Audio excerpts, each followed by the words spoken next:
সকালবেলা বাড়িতে আইছি, এখন বেলা বাজে 1টা। এক গ্লাস পানি নিয়ে স্টোর করলাম, ছোটো ভাই কয়ে আসলাম এক গ্লাস পানি নিয়ে যাস। আমি ওই মাঠে কাজ করতেছি, রোদের তাপমাত্রাও অনেক, এক গ্লাস পানিও নিয়ে আসলো না। স্কুলে গেছে না বাড়ি আছে, আজকে দেখো বাড়ি যাচ্ছে যে কাজ কাম বাদ দিয়ে পড়াশোনা বাদ দিয়ে খালি ঘোরা, আজকে দেখাবো। ভাই মাঠে কাজ করতেছে, ভাই জন্য এক গ্লাস পানি নিয়ে যায়। আজকে যদি সাইকেল না কিনে দেয়, আমি স্কুলেও যাব না, প্রাইভেটেও যাব না। নাও ভাই খাও। পানি নিয়ে আসছিস এখন? হ্যাঁ ভাই, এই স্কুলে গিয়েছিলাম তো তাই দেরি হলো। স্কুলে গেছিলি? জি। এই সকালবেলা কাজে আইছি, এখন বেলা বাজে 1টা, রোদেরও কি তাপ, গরম। তো পানি নিয়ে আসিস, ভালো করছিস বল। জি ভাই, আমার একটা কথা ছিল। জি ভাই, আমার একটা কথা ছিল। কি কথা আবার তোর? বন্ধুবান্ধবদের সবার সাইকেল আছে, আমাকে একটা সাইকেল কিনে দিতে হবে। ওরা সবাই সাইকেল নিয়ে যায় প্রতিদিন, আমার হাইটে যেতে আর ভালো লাগে না।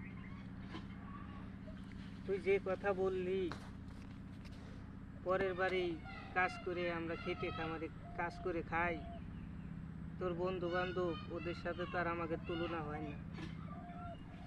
দেখ এবার যেই ফসলগুলাই হয়েছে, সকালবেলার থেকে সন্ধ্যা পর্যন্ত 5টা পর্যন্ত কাজ করলে আমরা 500 টাকা পাই। যেই টাকা পাই সেই টাকা দিয়ে তুই কিছুদিন আগে বললি যে ভাই আমার পরীক্ষা, আমি পরীক্ষা দিতে পারবো না, আমার কিছু টাকা লাগবে, তোর সেইখানে কিছু টাকা দিলাম। তুই আবার এখন বলতেছিস বন্ধু বান্ধবের সাইকেল আছে, তুই সাইকেল ছাড়া প্রাইভেটেও যাবে পারবি না, স্কুলে যাবে পারবি না।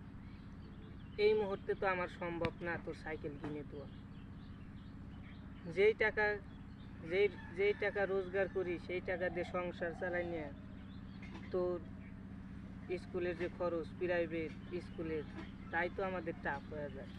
ভাই, যে আমার বন্ধু বান্ধবের ভাইরাও তো ওদের সাইকেল কিনা দিছে, তুমি দিতে পারবে না কেন? ওদের তো কিনে দিছে, ওদের অনেক টাকা পয়সা আছে, আমরা গরিব মানুষ, খেটে খামারে কাজ করে খাই, পরের বাড়ি কাজ না করলে আমাদের পেটে ভাত যায় না, এক বেলা চাল থাকে আর এক বেলা থাকে না। তাইলে পুরান সরন একটা কিনে দাও। আমাদের কি আর সেই কপাল আছে যে তোর সাইকেল কিনে দেবো? আল্লাহ যে আমাকে কি মানুষই তৈরি করছে, আল্লাহ কবে যে আমরা একটু সুখ পাবো।